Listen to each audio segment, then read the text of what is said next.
Hey all. So we begin our study of biology with themes, how we categorize things. What are themes?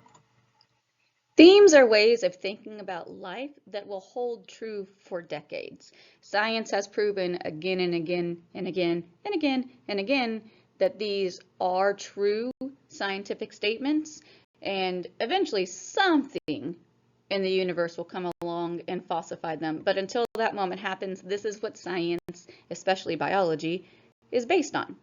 So how do we do categorization? How do we themes? Well, let me show you. Overall, this is not quite a theme. This is just science itself. Science is a process of inquiry, and that is questioning and investigating. And I'll talk more about that in a second. Our big theme, the theme that we set all science on, science is based around the theory of evolution. I expected that. There we go. That's where it is. The theory of evolution. That is our theme. That's the big theme. Science itself, without adding religion into it, has proven evolution again and again. And we will talk more about that as the semester progresses. Under evolution, we have energy transfer, continuity and change, relationship of structure to function, weird, regulation, interdependence in nature, and how science drives technology in society. But evolution is the theme all of this falls under. Science as a process of inquiry. You do this every single day. You inquire. What if I hit snooze on my alarm? What will be the consequences? What if I wear this particular set of clothes knowing that it's going to rain outside? What's the consequence going to be? What if I stop for coffee on my way in, even though I know it's going to make me late? What's going to happen? And you do these things. You snooze, you wear clothes, open-toed shoes in the rain, and you stop for coffee, and you gather the data from it. That might not seem like science. That's just you living your day-to-day life, but it is. It's science. When a battery or when a flashlight stops working, you have to hypothesize. Is it the batteries? Did something happen to the flashlight? Did I drop it too many times? And then you have to figure out what's going on. So you can inquire, if I dig up this dinosaur bone, is it going to be something that we know? If I learn how to grow plants in a reduced atmosphere or hydroponically, which these are not because there's dirt, or whatever, can we have life on other planets? If I can come up with a way to reduce or cure a disorder or disease or virus or fungi, what will the outlook on humanity be? And if I can stare creepily into the camera, how will people react? It's a joke. So science is built on repeatable observations and testable, falsifiable hypotheses. Falsifiable means that somebody can come along and disprove it. Hello, where's the rest of my slide, please? Okay, so how do people disprove things? Well, you come up with something that you feel is a scientific inquiry. If I hybridize these two animals, whatever they might be in your head, will they be beneficial to society? Yes, I think they will. And you say that this new hybrid will be beneficial to society because it is a stronger working animal and can pull its weight. And you predict all the reasons why. And then you test. You hybridize your animals. You become some sort of god over these animals. No, don't do that. And your observation after your test either supports or disproves your hypothesis. And if it supports your hypothesis over here, then you can publish it in a magazine and say, this is science, I am correct. But, excuse me, having done that, now hundreds of other scientists have to do the exact same test and come up with the exact same result. And if they don't, if they falsify your hypothesis, then you have not created science, you've just done a one-off hybrid that nobody can recreate. But if they all across the board get the same exact results as you, this is called peer review, then yes, it is now science. This hybrid is beneficial to humanity and you have become a well-known scientist. As stated, evolution is the core theme of biology. Core theme of biology. Of biology. This is not a religious discussion. You're in a science class. Why is it not writing? Whoops, I can't draw a straight line. Core theme of biology. It connects everything. We have Charles Darwin to thank for the theory of evolution after he spent 3 years on the HMS Beagle when he was a very young 20-year-old, gallivanting around the South American islands and South America itself, and specifically the Galapagos with all of its untainted life, and getting home and categorizing what he has seen and finding out, famously that one finch became 9 different finches. And how did that happen? So, evolution. And then through more science, with the dinosaur bones and with the homologous anatomy that we have with various, like we have the same wrist bones as whales. Whales are mammals, but besides that, there is nothing connecting us. But we have the same wrist bones as them. Why do we have the same exact wrist bones as whales? What is the evolution there? We had a common ancestor, us and the whale, who developed the pivotable wrist. And then whales, in their infinite wisdom, decided, I don't like the land, I'm going back to the ocean as a mammal. And they did that, and we stayed on land, but we have the same wrist structures. It's crazy in a good way. In a good way. So, nothing in biology makes sense except in the light of evolution. This is a peacock. Beautiful bird. Most obnoxious sound in the world. Have y'all ever heard a peacock? I can do a fair imitation, and so please cover your ears because this might be too loud for you, but it's ah! And it's the most annoying sound on the planet for a beautiful bird. But the male peacock, with his 6-foot tail, does not make sense. The male peacock has a tail that's so heavy it can't fly. Do you know what a predator of the male peacock is? A tiger. It can't fly because its tail is too heavy. What is the point of creating such a ridiculously heavy tail? Well, we know that it's because that's what the females favored over time. And so the males became ridiculously ornate to please the females. But they can't fly and get away from predators and survive because it doesn't make sense that they create it this way except evolution. Females wanted it this way. Female choice drove male plumage. And this is what we have as the result. A beautiful bird with the most obnoxious noise on the planet. I am not going to put a duck penis on the screen for you to view, but the duck penis makes no sense except for biology. First off, birds typically do not have any genitalia. The ducks get a penis every mating season. Second off, the penis is corkscrewed shape. And third, it's about 4 feet long. Now, why would a bird that needs to fly develop a corkscrew shape 4-foot long penis? Well, the answer lies in the female duck. Females in evolution don't want to have babies. Babies are hugely energetically taxing and also risky for their lives. Having babies risks females' lives across the board, no matter what species. So, females have put energy into doing everything they can to not have babies. Female ducks created counter corkscrew vaginas to stop penetration of a penis. Okay, so we developed a corkscrew-shaped penis. Now, why is it so long?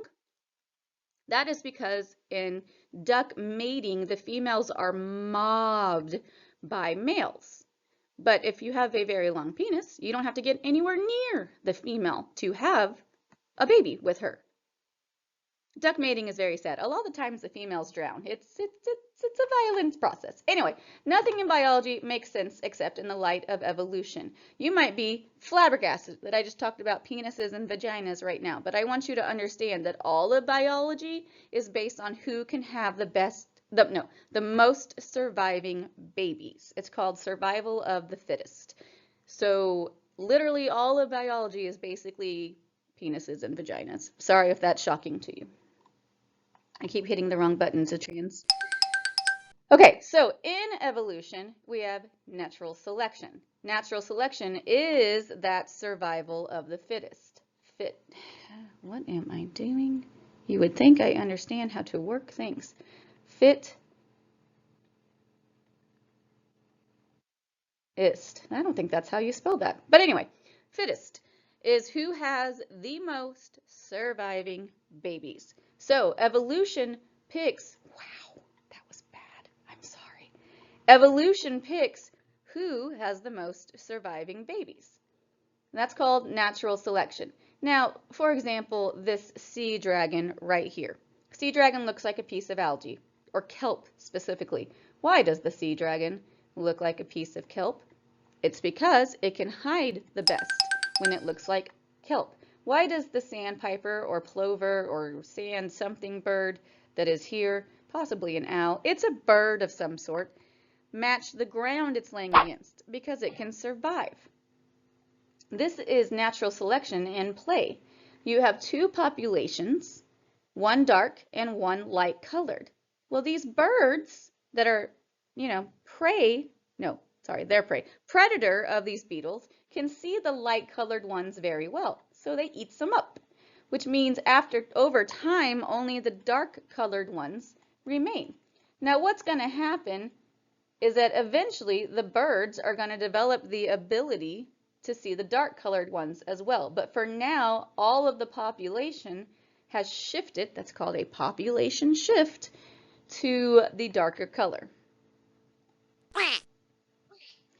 Organisms don't adapt. You and I are not going to suddenly develop a body cooling system to survive in the higher and higher temperatures that we are generating on this planet.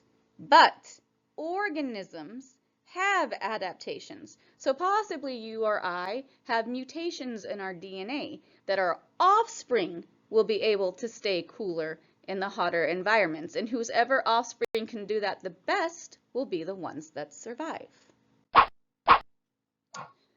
Evolution explains unity and diversity. Think to yourself, how is all life on the planet united? I'll give you a minute. How is all life united?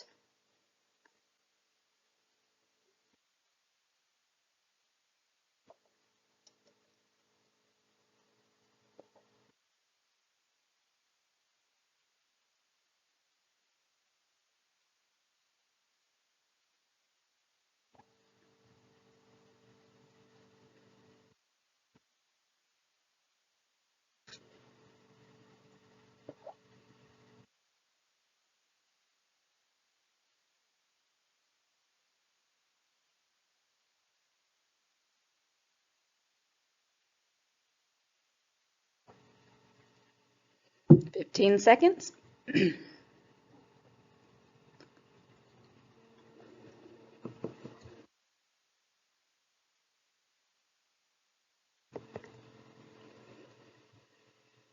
And great.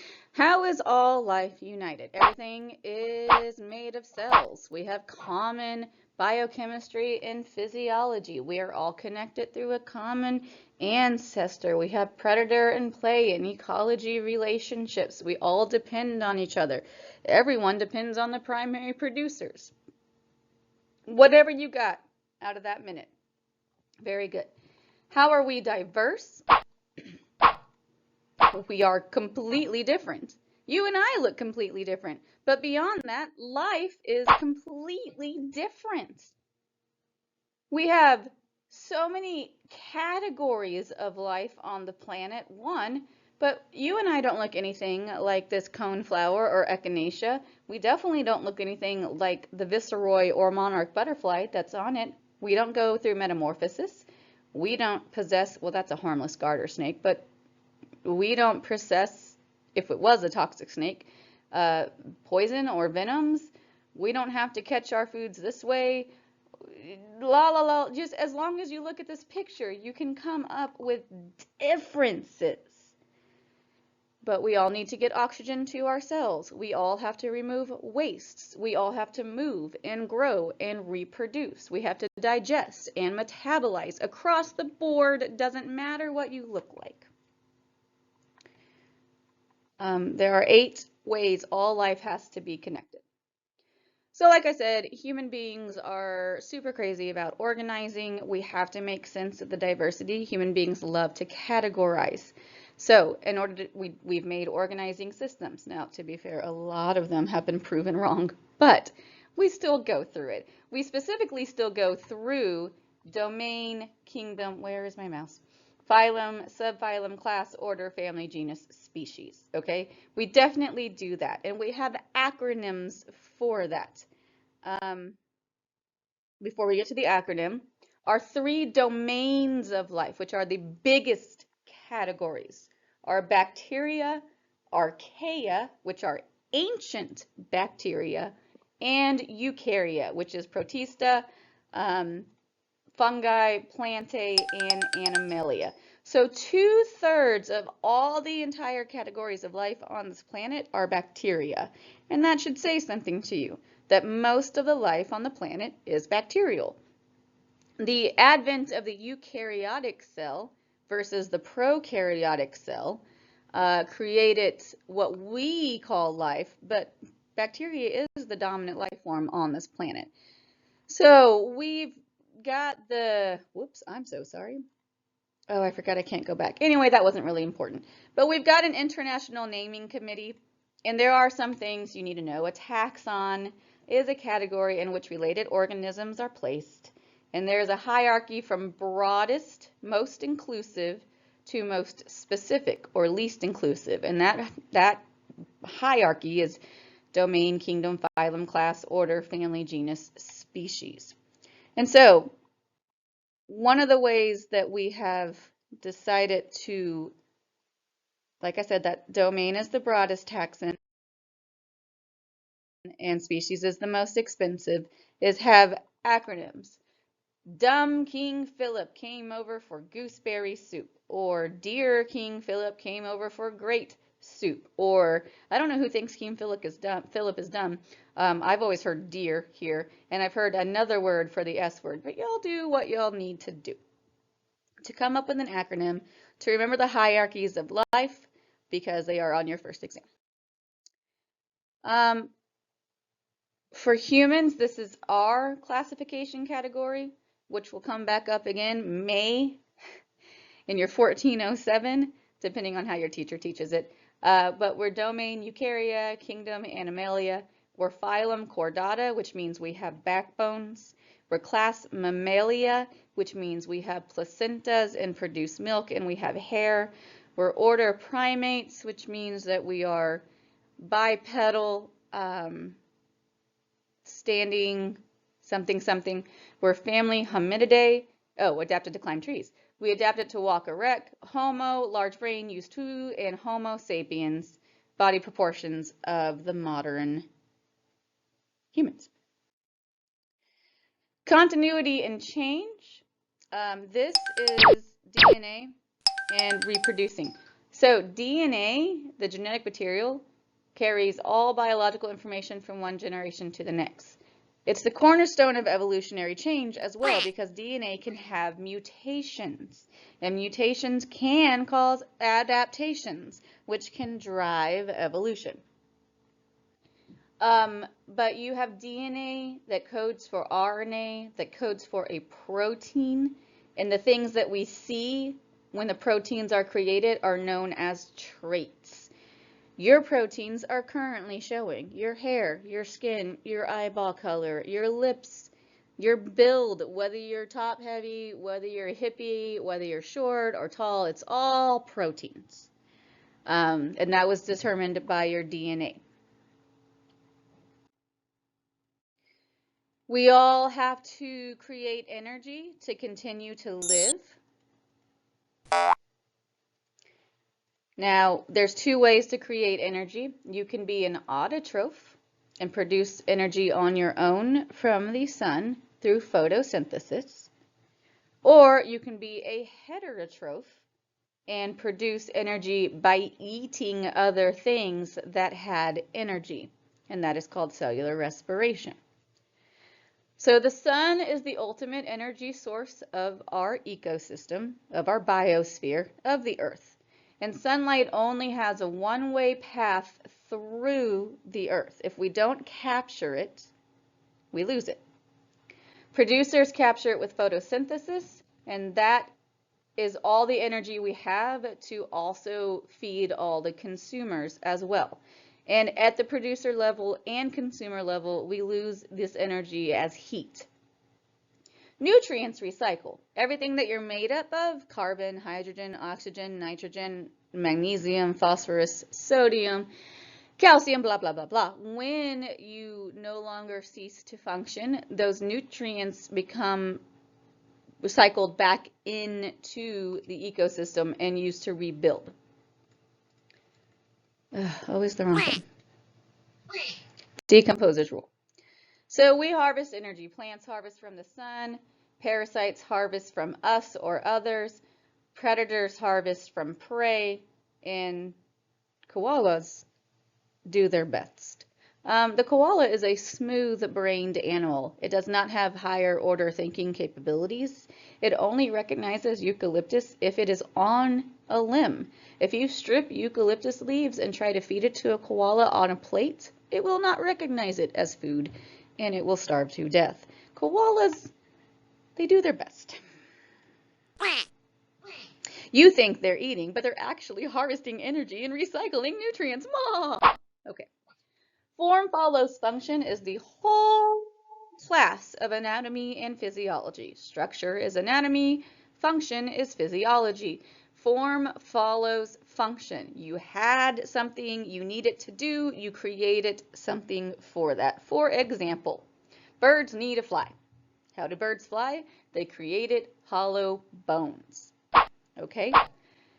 They also, whatever. Cells need to communicate. What did they do? They created dendrites and axons. Mitochondria needs tons of surface area to produce ATP. What did it do? It folded in on itself multiple times to create cristae, and ATP production happens at every single iota of an inch along these cristae in the inner mitochondria. Form follows. In order to maintain anatomy and physiology, form and function, we have to regulate as well. Gonna try to not click too fast. There we go. 99.999999999% of the time we regulate through negative feedback loops to maintain homeostasis.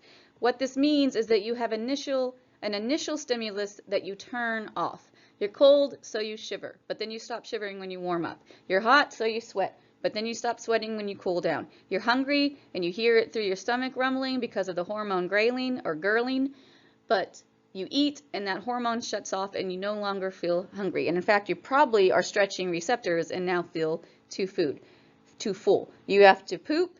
You have those things, you poop, those things go away, cramps and whatever makes you know that you need to go to the bathroom. All these things are negative feedback loops. Most of them you're completely unaware of because they are happening inside your body through hormones and molecules that you have no control over. There are only two things in the human body that are positive feedback loops. One is oxytocin production while giving birth. The oxytocin starts, you start having contractions, the oxytocin builds, you have stronger contractions, more and more and more. Finally, the fetus is expelled. The oxytocin is still being produced, so your uterus can expel the placenta. But when all that is expelled out of your body, oxytocin is then shut off. So then it becomes a negative feedback loop, but not until you have given birth and expelled the placenta. The other positive feedback loop is for both genders, and it is blood clotting. Only until you form the clot, but it takes multiple steps and 14 factors to form that clot need to be activated, so it's a positive feedback loop until then. We also regulate on a community, population, biosphere level. through predator and prey relationships and that nutrient recycling. Entire ecosystems undergo regulation. And all this leads us to interdependence. No organism is an island standing alone. You want to get rid of all the mosquitoes, I know, but that is a huge food source for a lot of other insects and bats and birds and whatever. So if we took away mosquitoes, we are now starving a whole level of consumers. And if we take away those consumers, it's a domino effect. That's the words. Thank you. Where you take one away or you knock one over and it's going to knock all the others down. We are scorching the earth and we are running out of water. Both of those things are both our fault and also not our fault. You can't put all the blame on humans, but you can put blame on humans for both of those. So when we get rid of our primary producers because they no longer have water, because we have taken all the water and there's no water in the atmosphere and there's no rain, it's going to be very bleak. You're going to get rid of all the rest of us as well. It's interdependence. We all depend upon each other. It's the circle of life is really what it is. Okay, so how does all this work to drive science, technology, and society? Science has profoundly changed society. I was born in the 80s. I have no idea when y'all were born. I was of that population that had the first home computers when they were in school. I was of the population where I was the last group of people that was allowed to play outside before that unfortunate child abduction, which led to the, it's 908, do you know where your children are? Blah, blah, blah, do you know where your children are? And all the fear mongering about that. Is that a good thing? Probably. Like, people get taken. We need to know where our children are. But I was of the generation where you didn't have to be worried about that. I played outside away from my house constantly. I was of the generation that didn't have cell phones to start. I didn't get my first cell phone until high school. When I was born, we didn't know the human genome. Guys, we didn't have we don't have a cure for AIDS, but we didn't have all the drugs for HIV to stop it from progressing or for going to a partner. I mean, like, the world has changed profoundly since I was born, and I am only 37 years old. So, science profoundly changes technology. TV, computer, cell phone, DNA technologies. You can create your own baby in a test tube, which actually I think happened before I was born, but still. But this does function with a lot of rules in society. Should you harvest stem cells for cancer research? Should you do this? Should you do that? Should. So, once again, science is a process of inquiry. That's not technically a theme, that is a fact. But the themes are evolution, it's the big one, energy transfer, continuity and change, relationship of anatomy to physiology, regulation, I thought I had a highlighter. Anatomy to physiology, structure and function, regulation through homeostasis and feedback loops, and also on the planetary level, interdependence in nature, and science drives technology and society. But why do we study the themes? Who cares, right? You've got to get into the nitty-gritty. We have to learn all about a cell. Biology is ever expanding. It's too much to memorize all, so we need to generalize. If you don't know this, you don't sit down and read a science textbook word for word. You'll never get through it. It's much too much. You actually start with the pictures first and read the pictures and understand the pictures. And then you go to the reviews in the back of the chapters. And then you go in and look at all the bolded terms. And if at any point none of that makes sense to you, then you start reading the section that doesn't make sense. But you don't read word for word a science textbook. We have themes to understand the true nature of living organisms, but not drown in the details. That's why we do it. Darwin wants to know if you have any questions. I do too. If you do, please email or call me as you are told to do. Thank you. I can't find my mouse again. Have a great one.